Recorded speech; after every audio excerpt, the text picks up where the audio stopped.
Good afternoon. Welcome to South TV. This is Monica Kunzekwe, your host.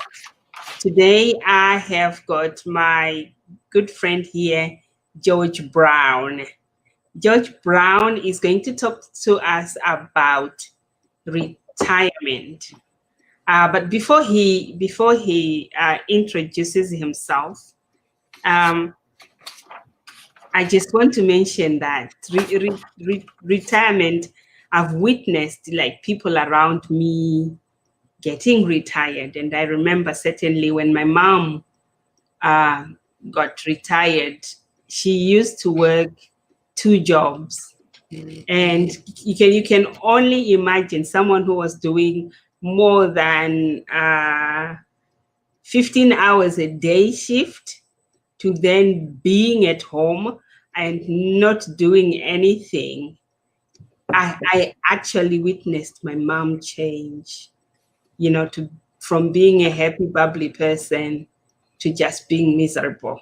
So that is what we are going to talk about and bring awareness to those who have not thought about it and do not think that it's important to prepare for it. And those who are already in it are feeling sad and miserable and don't know what happened.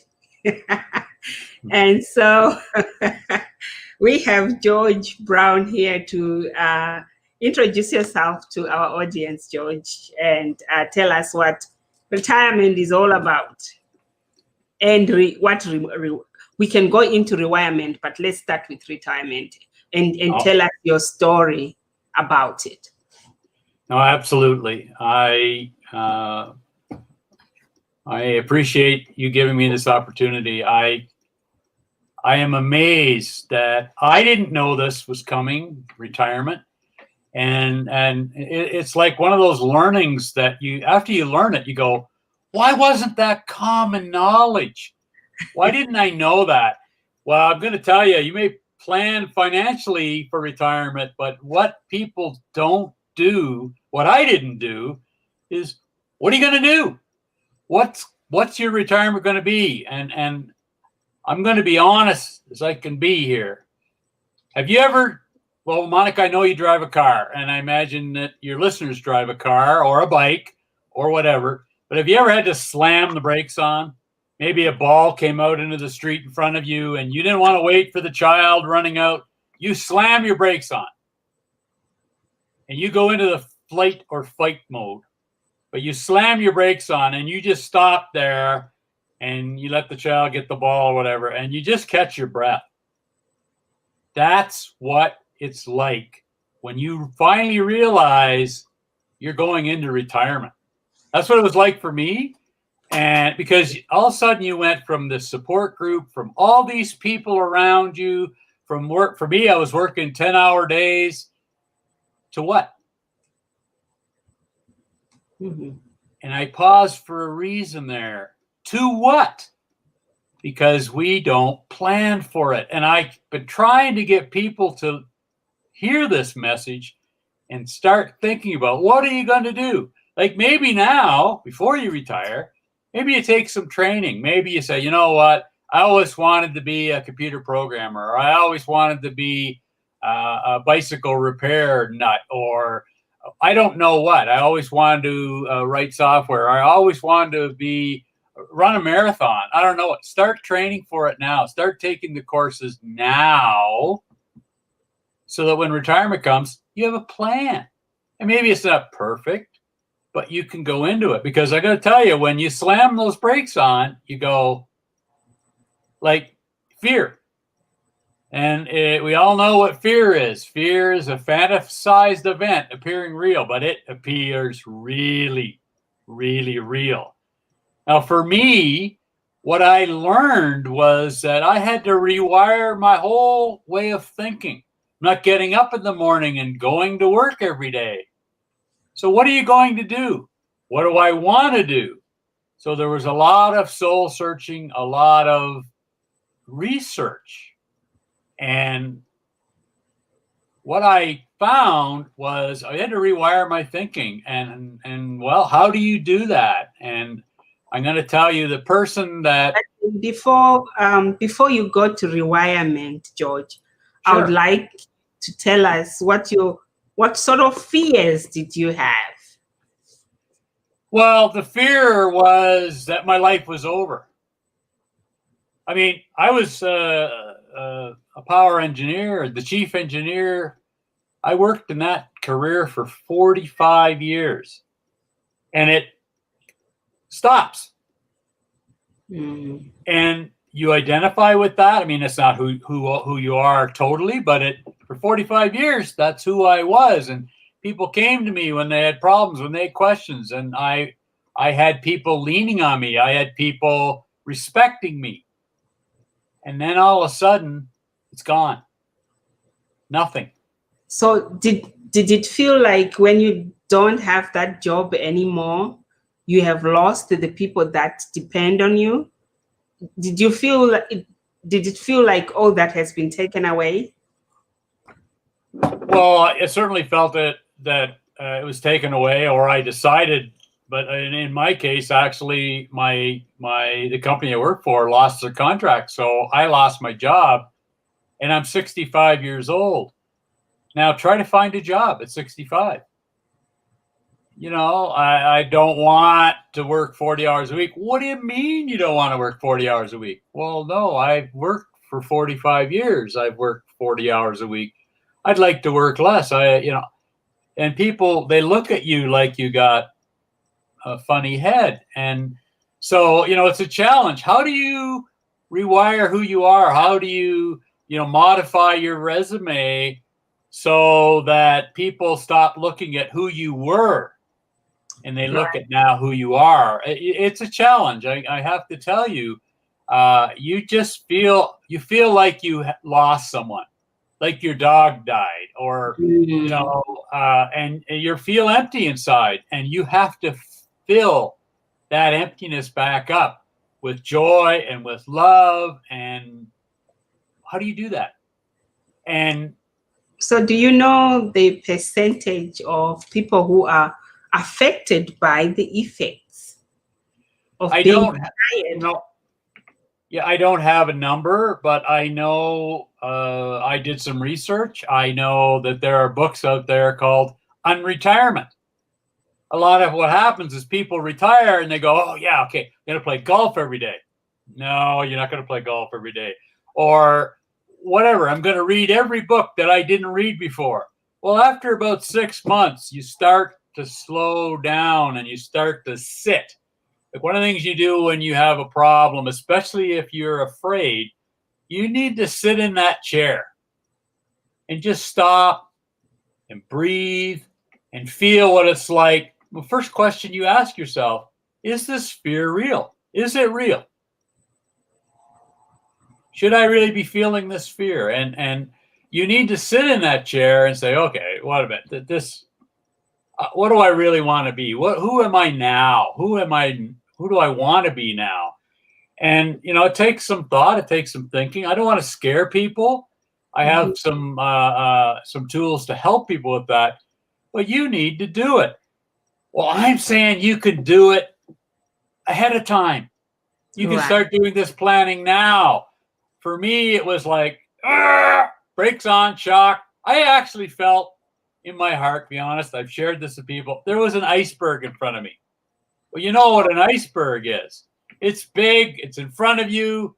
How do you get around it? How do you get through it?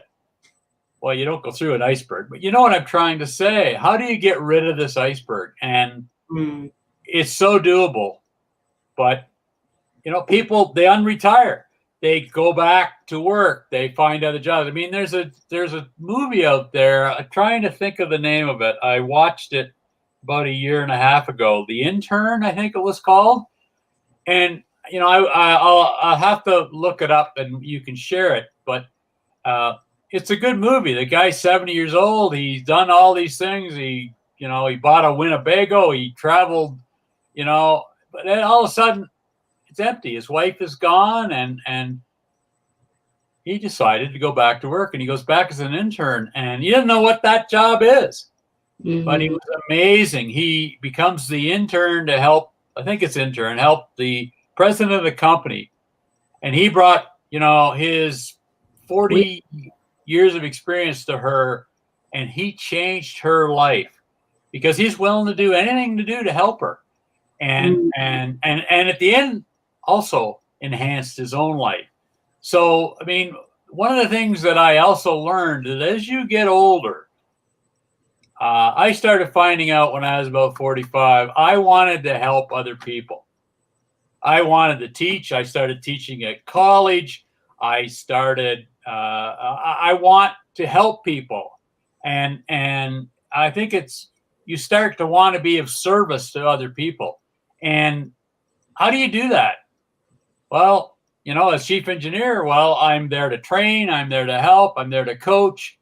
I don't want that job anymore. It's 40 hours a week. So, the thing is, you have to find out, there's go back and look at what is it the things that you would have done if you didn't have to make a living.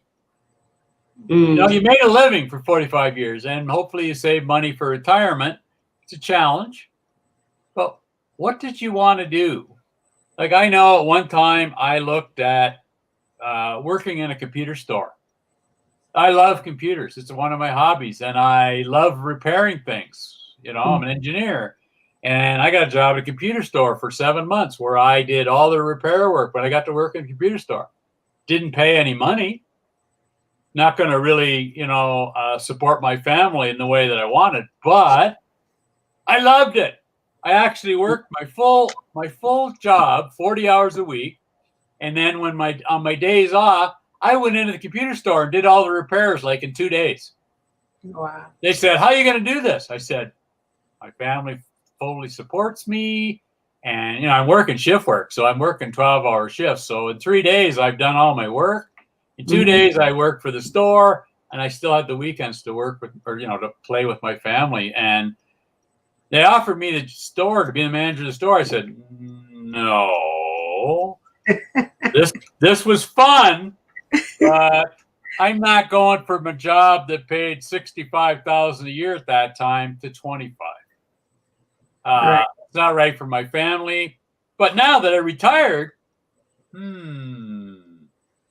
could I do that job? These are the kinds of things. Maybe you wanted to paint. Maybe you wanted to maybe learn to play an instrument. There's all kinds of things that you had in your mind that you put aside for two reasons. Because you had to go to work on one hand, and you had a family. You had to care for your family. You had to, play with your kids. You had to educate your kids, teach them how to ride a bike.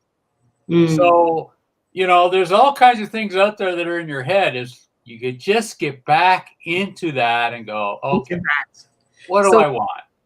Before we look at the strategies that you used going to rewirement, I know that your wife Susan was saying that I'm gonna see how George is doing.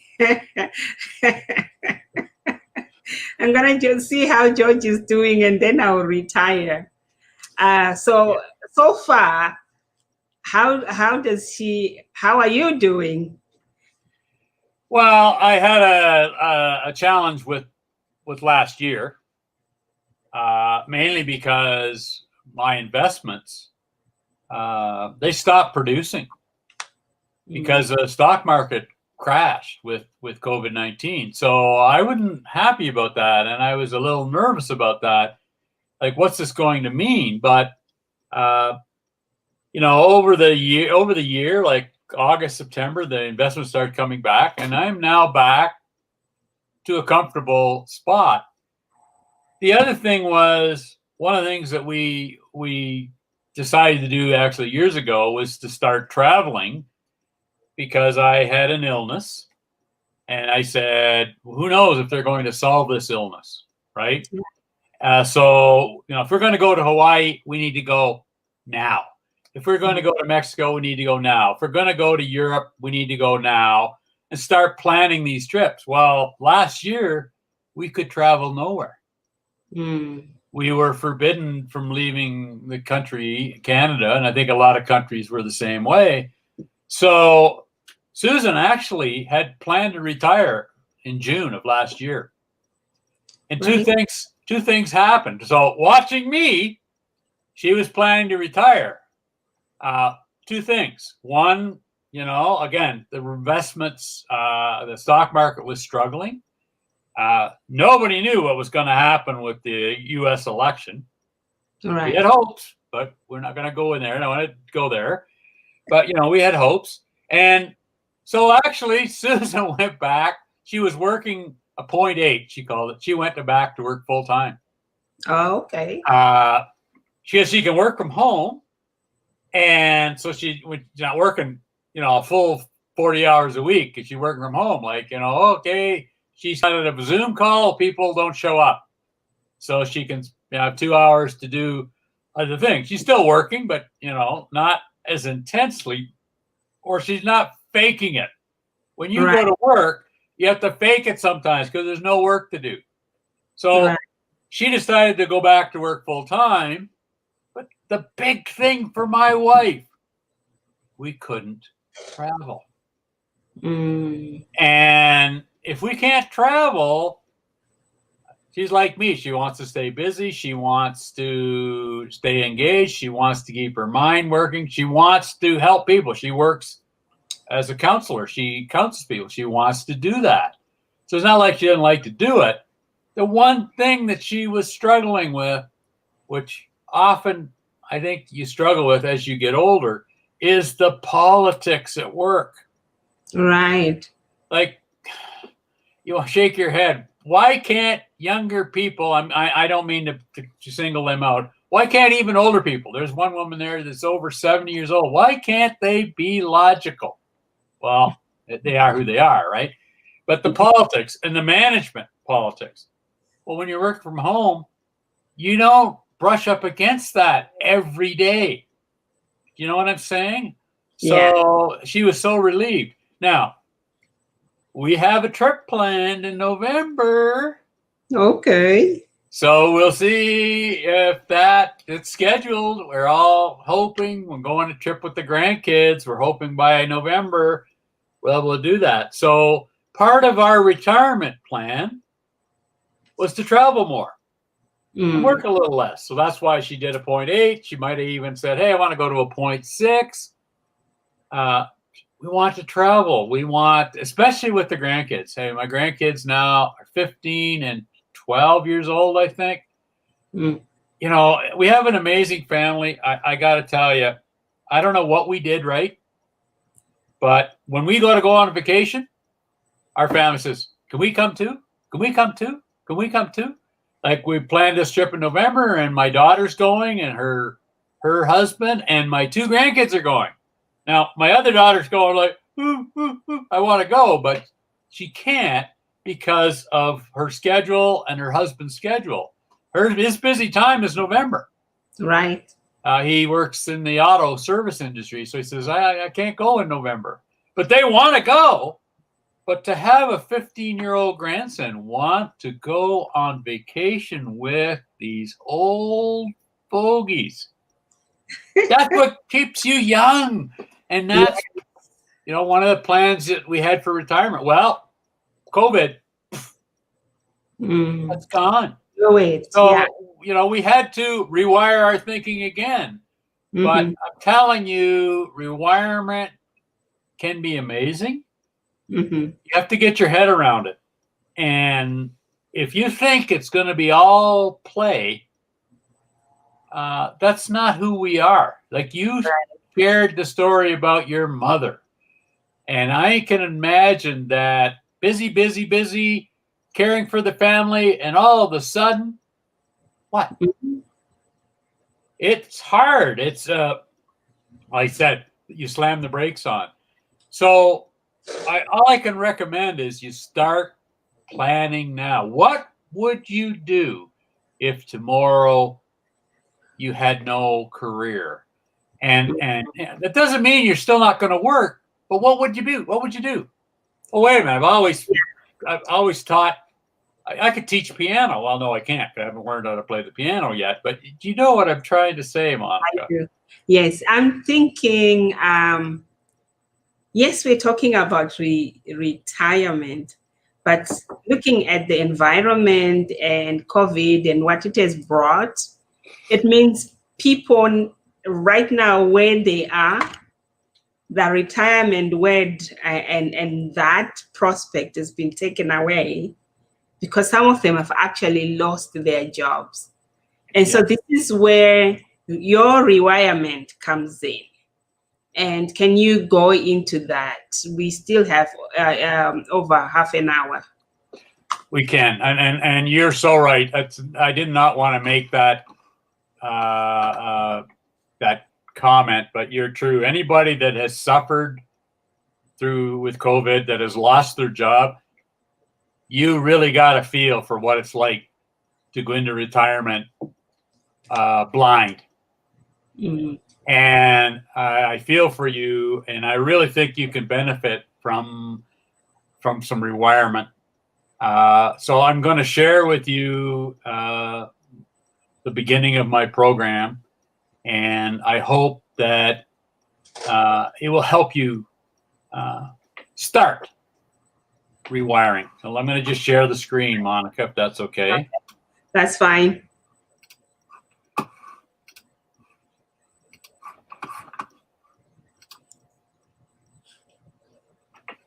So the first thing I want to say that I call this your rewirement for success because that's what my Facebook page is called. So you can actually go on Facebook and you can Google your rewirement for success. You can search for your rewirement for success. You can find me and you can find some of my postings about rewirement. I also have an email address, yourrewirementforsuccess@gmail.com, where you can email me. You can ask me questions about what we're going to discuss today or what we might discuss in the future. Excuse me. So who am I? I'm actually a certified transformational trainer, and I am certified by actually Jack Canfield. If you don't know Jack Canfield, I'm going to just say one thing. You all remember hearing or reading the book Chicken Soup for the Soul. Well, that's Jack Canfield. He was one of the authors of that book and one of the publishers. And I got certified by him. And this is my program that he helped me put together. So my goal is that I don't talk rewirement anymore unless you make me. I am now in rewirement. That's what I am in. I am still in rewirement. So what I want to say to you is this, that if you know the combination to the lock has to open for you. It always has to open for you. Okay? I'm going to tell you, I'm going to give you this formula. E plus R equals O. That is the combination to rewirement. And if you know the combination to the lock has to open. Trust me on that. So this rewirement for success, if we do it, if we continue, it's a 6-week program. You can see there are 6 topics that I want to talk about. The first topic I want to talk about is taking more responsibility. And I'm even going to say, take 100% responsibility for your life. Okay, you might want to say to me, well, that's not possible, George. Yeah, okay. That's because you haven't been taking enough responsibility. So we're going to work on that. We're going to work on that. There are external forces, George. Yeah, there's things you can't control, but what you can control is your reaction to anything around you. You can control your reaction, and controlling your reaction is so powerful. You can't control if the lightning's going to strike you tomorrow. Well, maybe you didn't want to go outside when there was a storm coming. We're not going to get into that argument.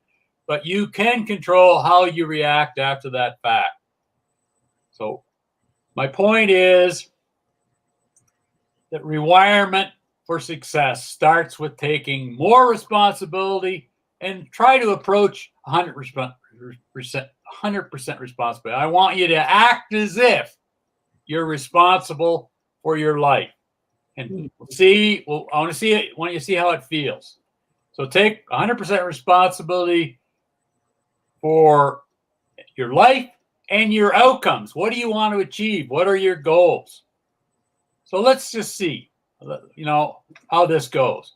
But I know for sure that if you want to rewire, you can't hire somebody else to do that. George, you got a magic wand. Can you rewire my thinking? No, I can't. You have to do the work. If you want to learn how to do the push-ups, look at this kid, this baby, showing his mom how to do push-ups. Amazing. You have to do the push-up if you want to get the benefit. So here's the formula that I was talking about. E plus R equals O. What does it mean? For every event in your life, you respond to it in some way. Actually, some people react to the event, but I'm going to tell you, I want you to learn to start responding to it. And how do you do that? You respond to it by first looking at what is the outcome I want. I consider the event. I say, what outcome do I want? Now I'm going to respond in a way to get that outcome rather than just reacting to the event. It's a subtle difference, but I'm saying response is far more powerful than just reacting. Why? Well, the fact of the matter is that we start with the event. Well, what happens in people's life? A lot of times they just blame the event. Well, I'm mad because of this event. I'm mad. I had somebody at my truck parked out in front of my house, not going anywhere. Somebody ran into it. It's sitting there parked. I'm upset. I'm mad. The event made me mad. No. If I'd have thought about this, if I'd have not reacted, if I'd have responded, I'd say, what do I want from this? Well, I want to get my truck fixed.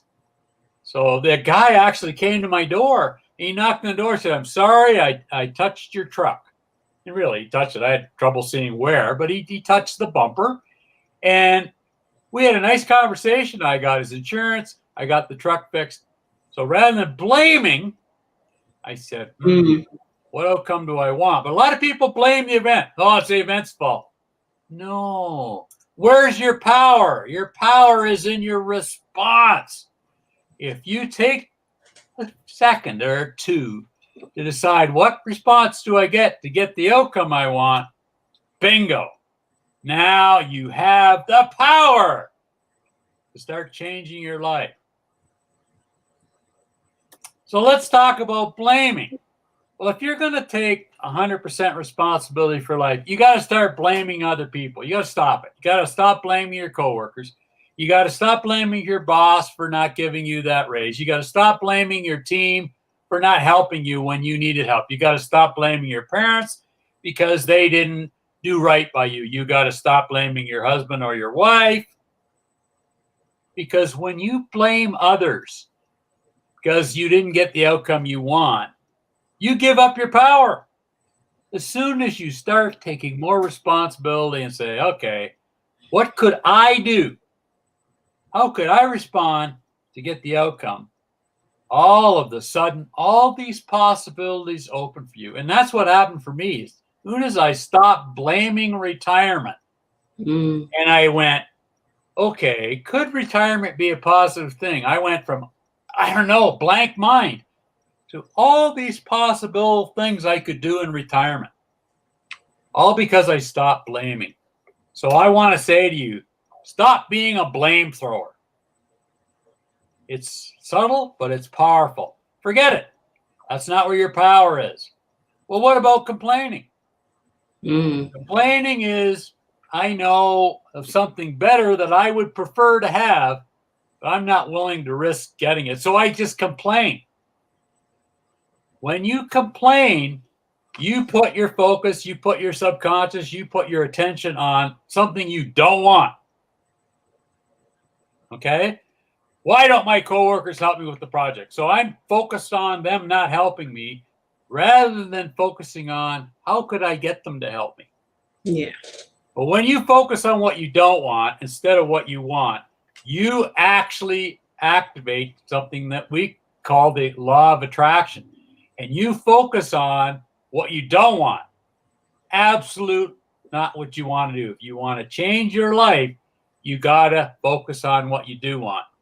Remember reading something Jack talks about this woman that she wanted to find her significant other. So Jack said to her, what, tell me, who is this significant other? So she told him all the things she didn't want. I don't want a man that smokes, and I don't want a man that drinks, and I don't want a man that watches sports all weekend. She said, you're focusing on what you don't want. Why don't you write me a list of what you see in the man that you do want, and then maybe something will start happening. So you have to stop complaining and start moving to the positive. You have to stop making excuses. Every excuse that, this Dr. Daniel Drubin is right. Every time you hear somebody's excuse, it makes perfect sense to the person who made it. But, sometimes people make an excuse and we roll our eyes. We blame the economy. I blame COVID because all of a sudden my retirement income went away. But no, I stopped blaming them. What can I do? How can I? You got to concentrate on what you can do, not on what you can't control. So you need to give up all your excuses. You need to, really what you need to start doing, your next hurdle is to solve the situation. You have to become solution oriented rather than blaming and excuses and complaining orientated. So you need to look for the opportunity. I'm going to share with you this woman. I'm amazed by this woman. I hope that you feel the same way. Her name is Amy Mullins. And here I show you a picture of Amy. Amy is a model. She's an Olympic athlete. She won 2 Olympic gold medals. And she believes in life without limits. Well, let me show you more about Amy that you don't know. When Amy was born, her feet didn't work. So the doctors and the parents actually decided to amputate her feet because she'd be better off without feet that didn't work. Oh my God, what would you be without feet that didn't work? Well, here's Amy. Look at her running. Look at her in the Olympics. She became a fashion model. She doesn't have feet that work. She looked at her life and her parents taught her that disability is not lackability. Disability can be beautiful, and disability is opportunity. And she's amazing, all because she looked at what was possible instead of what wasn't possible. So when you start using E+R=O, you need to look at your responses in 3 areas. You are responsible for your behavior. That's what you say and how you say it.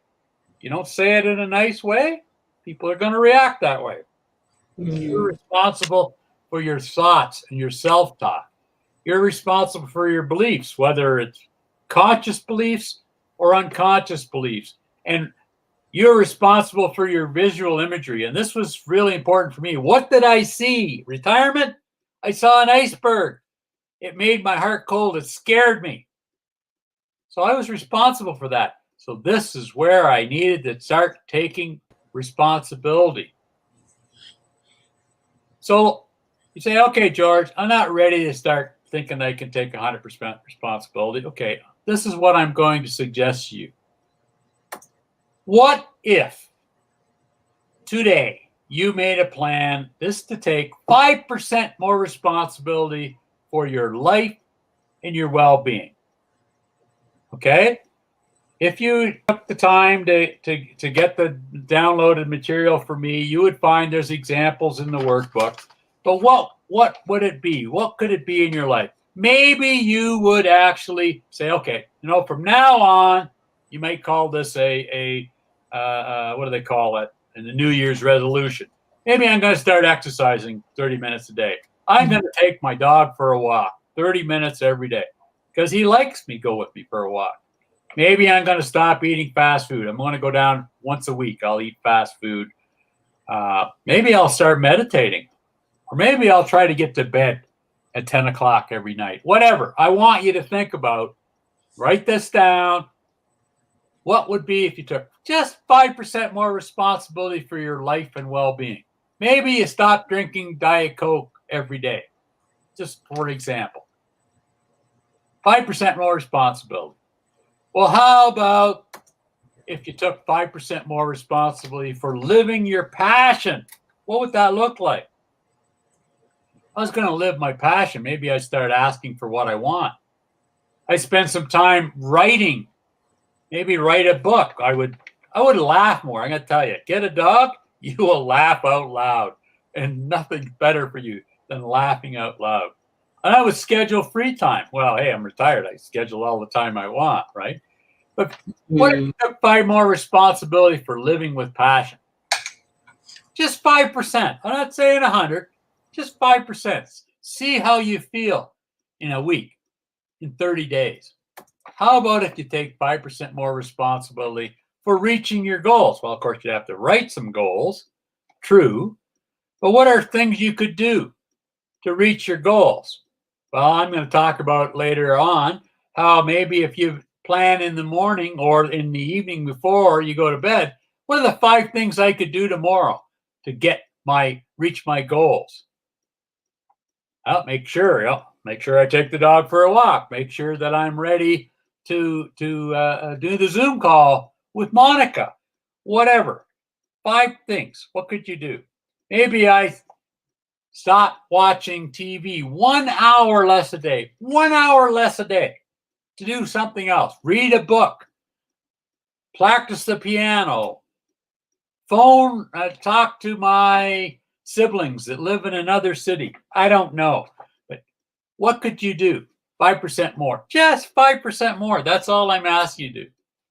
What about my relationships? What could I do there? I could plan trips with my grandkids. Here's a good one for me. I need to schedule date night with my wife. What are we going to do? We need to schedule that. Hey, make it a priority. One of the most important things that you learn is that you can learn to talk less and listen more. We have 2 ears, we had 1 mouth. You need to use them in that relationship. Listen twice, talk once. Just think about that. So, 5% more. I encourage you, you have to do all these, but I'm going to give you 7 of them. Take 5%. Where could you take 5% more responsibility?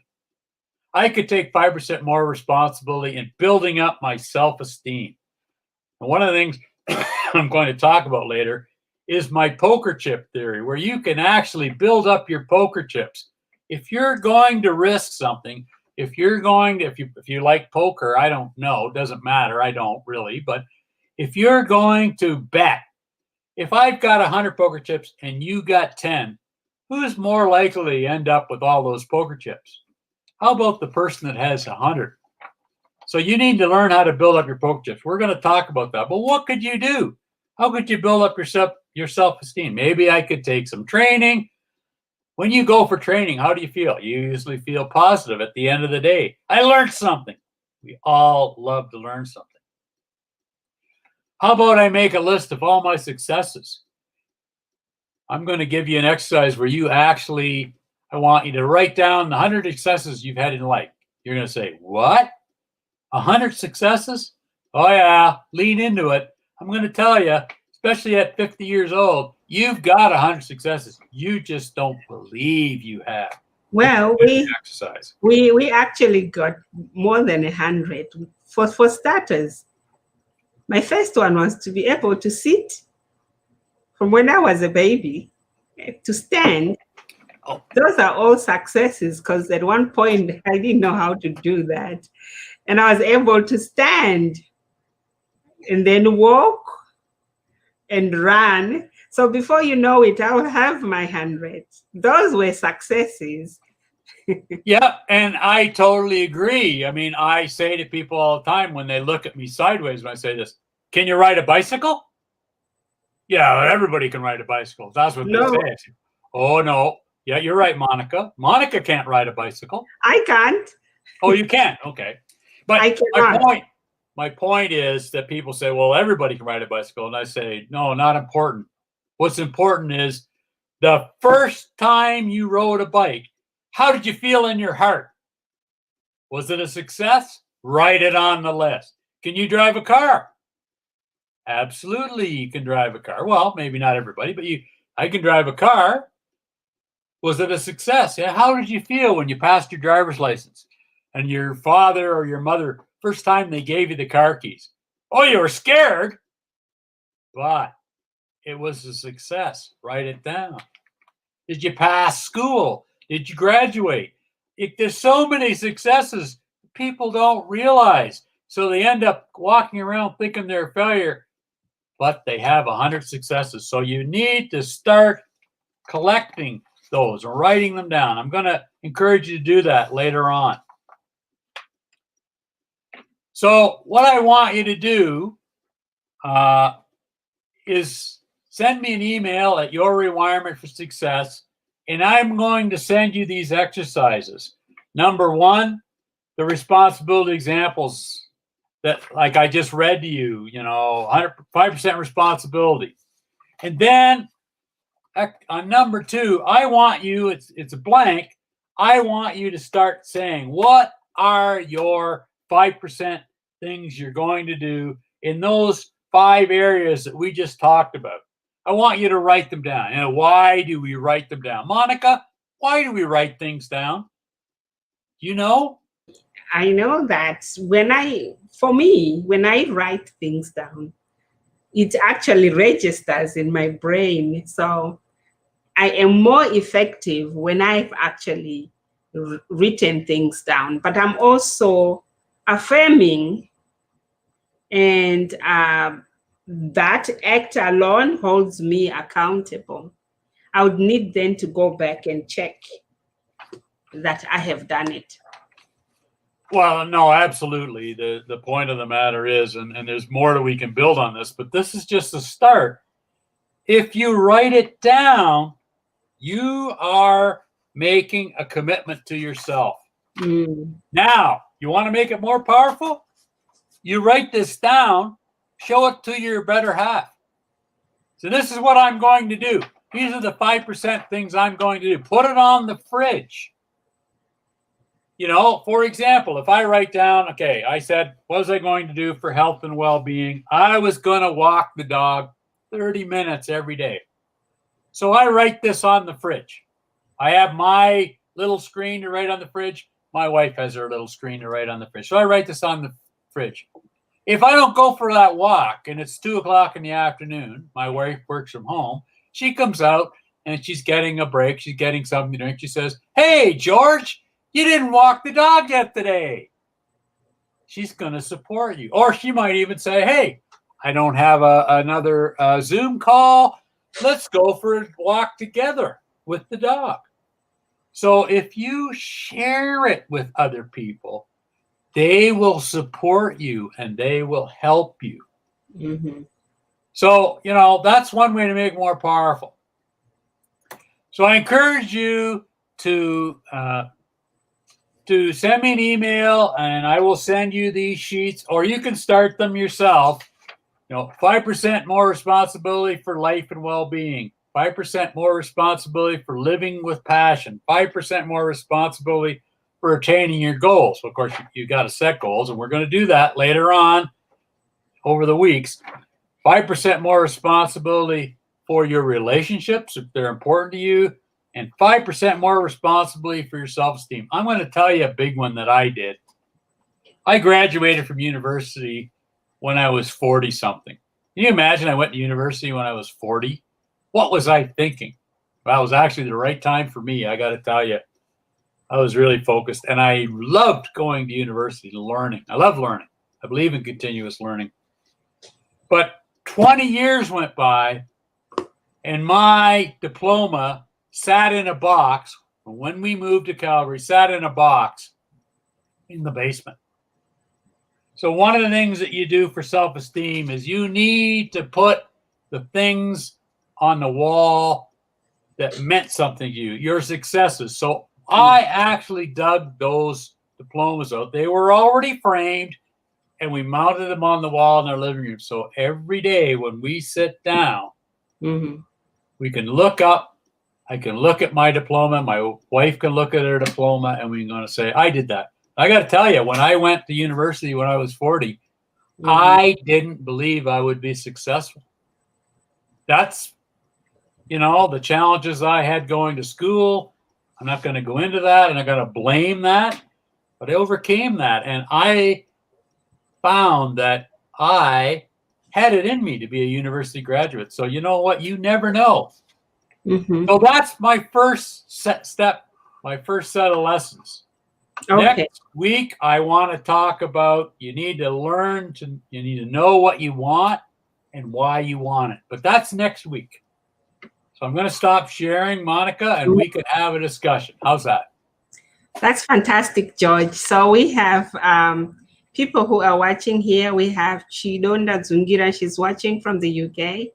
She made a comment about how scaring it is to slam your brakes when something has happened, and she also made a comment that most people do not plan for retirement, and it impacts on their well-being, which is true. And we have Chishamiso Chashe here, Wakatende Kajeso. She's saying, could you please pin the email and add on here? Yeah, so we are going to add George's email onto in the comments, as well as have the name of his Facebook page, so that you can join that group and see what else is in there. I think there's videos, there are challenges that he puts in there, and connect with him and get to learn more about rewirement, as well as just giving you challenges. Hold on. Okay, so George is going to teach us about rewirement for success. Okay, hold on. Let me post here their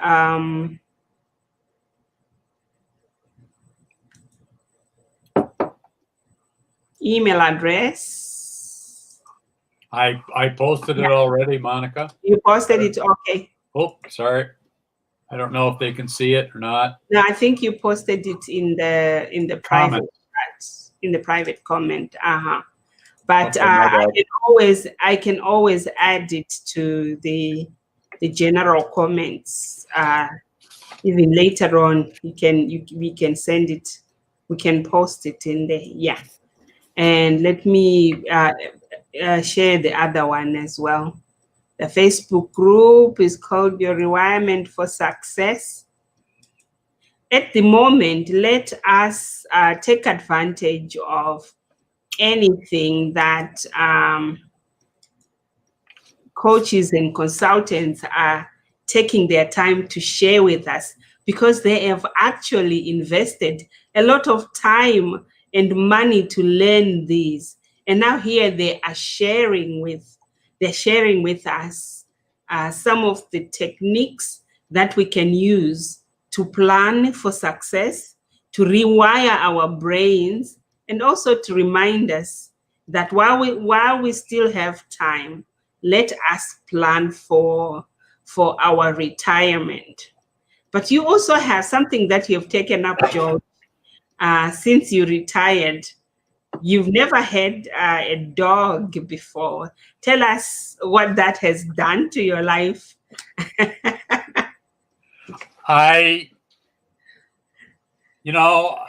You can't go back and change your past, right? I don't know if I would. I felt adamant when I was younger, especially working shift work where I had to sleep during the day, and hearing neighbors' dogs barking during the day. So I'm never going to have a dog. I loved animals, and animals know that I love them because they all want to come up to me. But at 66 years old, we got our first dog. We call it our COVID dog because we couldn't travel. So we actually got a dog, and he has stole my heart. And here I was in a situation where 6 months before that, we got the dog in April, that I was, kind of sad. I was retired and I was still rewiring. I was still working through that. What's one of the best ways is to laugh out loud. What children laugh? Well, Billy is our dog. I call him Billy. He's a miniature Aussie Shepherd. So I just felt that from Australia, we had to call him Billy.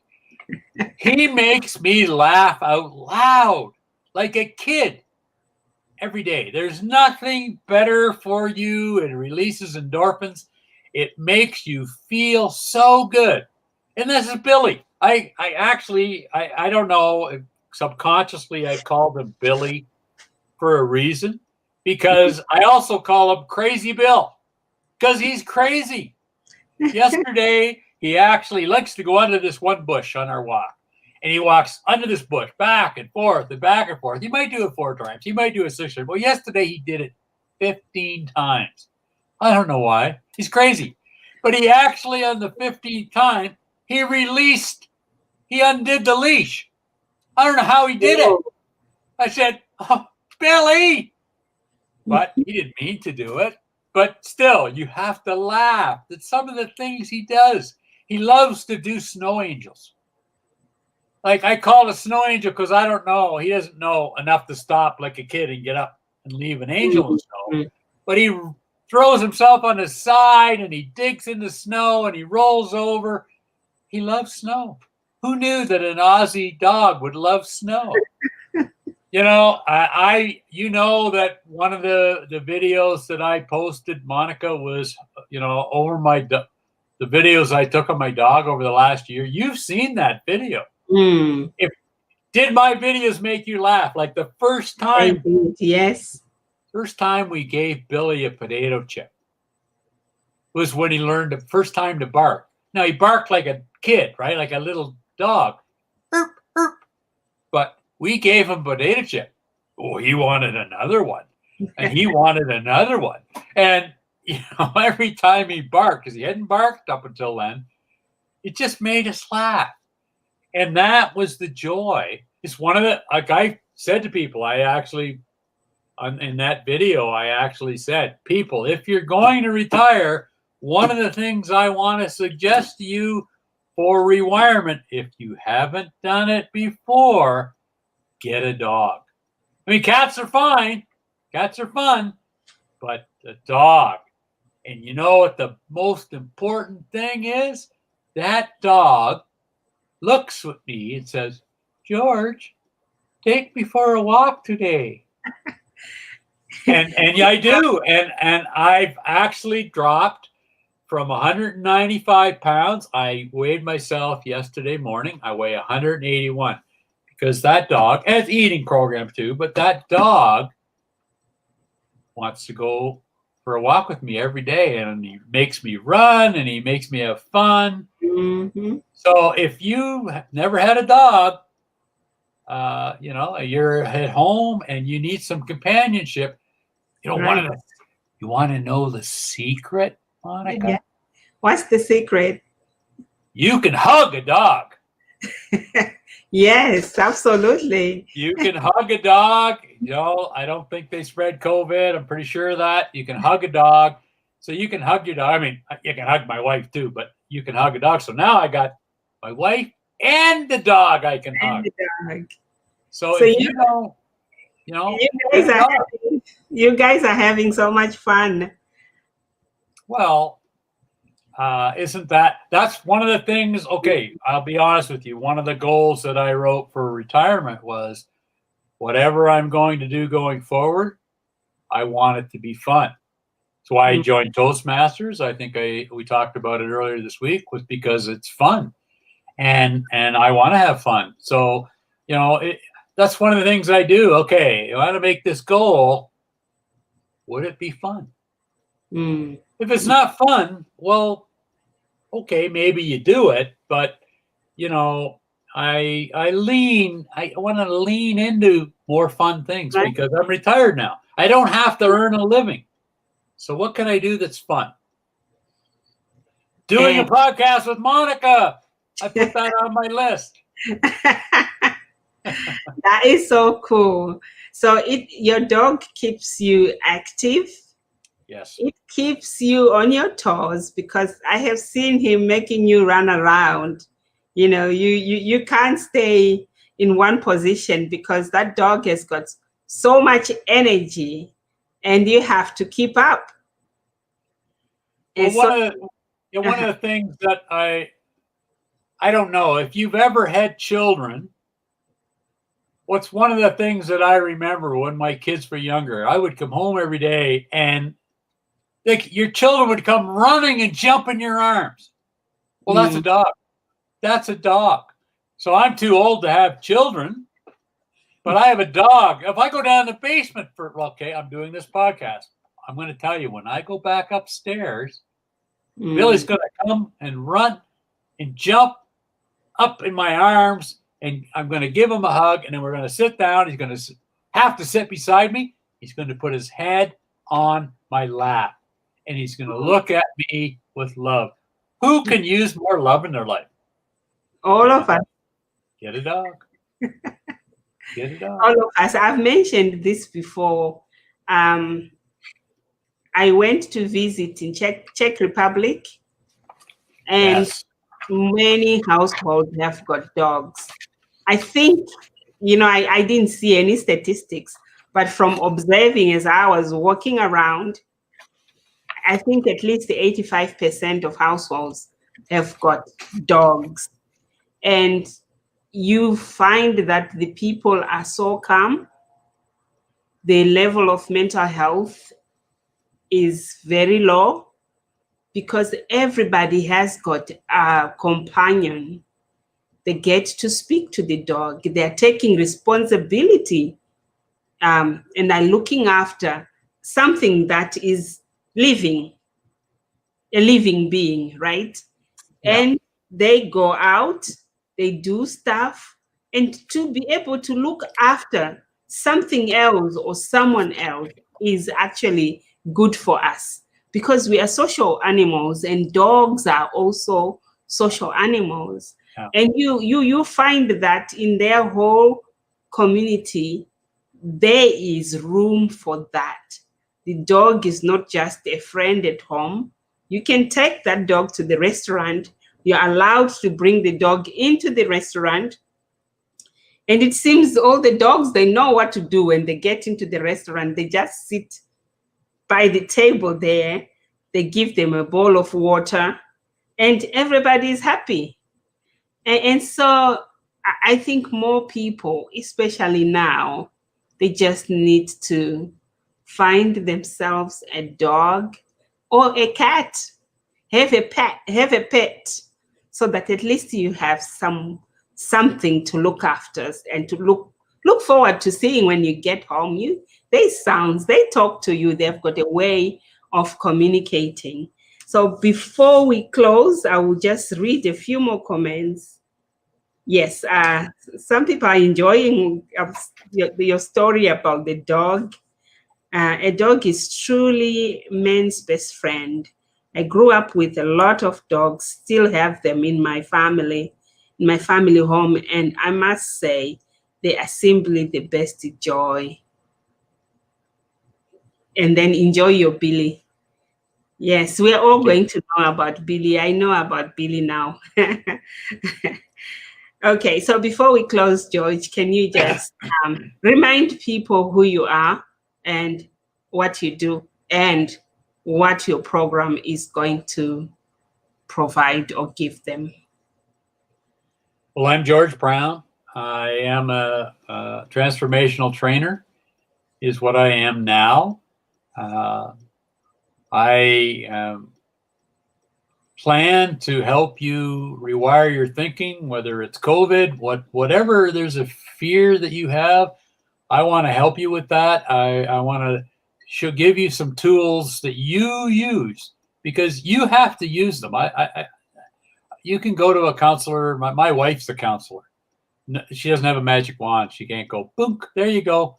All she can do is show you the pathways and suggest. And that's what I'm doing. But I hope that you will learn to rewire your thinking, to set goals is one thing that we're going to talk about, that it's really important. And actually the last week, you set the goals. Okay, that's great. That's great. You have to take action. If you don't take action, the universe rewards people that take action. It doesn't reward people that keep planning and scheming and hoping. You actually have to take action. You actually have to take a step, and you find, oh, it's like going up the stairs. Well, that wasn't the right step. Well, go back down and take the next step. So you have to take steps, and that's where the poker chips comes in. I'm going to talk to you about poker chips, how to build up your poker chips, how to start feeling high levels of self-esteem. If you don't feel high levels of self-esteem, you don't take a risk. And I hate to use that word, risk. You don't take the next step. And, the next step doesn't have to be the right step. You have to take that step to find out that, oh, wait a minute, that's not the step I need to take. You just take another one. And there's no such thing as failure. All it is, oh, that wasn't the step. I'm going to take this step. Even taking the wrong step is a success. My son-in-law, I'll share this with you. He went through college to become a carpenter. He got a job. He worked for a few weeks. He says, no, that's not for me. It's not what I want to do. He became a computer programmer. Carpenter, computer programmer. He's been doing that for the rest of his life, 20 years that I've known him. So did he take a wrong step? Yeah. Was it failure? Absolutely not. So just remember that. So I'm George Brown. Crazy George. Crazy George and his crazy Billy. Thank you so much for watching, Faith Saruzai and everybody else who have been on this call. Do not forget to email George on yourrewirementforsuccess@gmail.com and also join his Facebook group on Your Rewirement for Success. Thank you so much. We will see you again next week, same time, 2 p.m. Mountain Standard Time. Thank you. Bye-bye. Bye, everyone.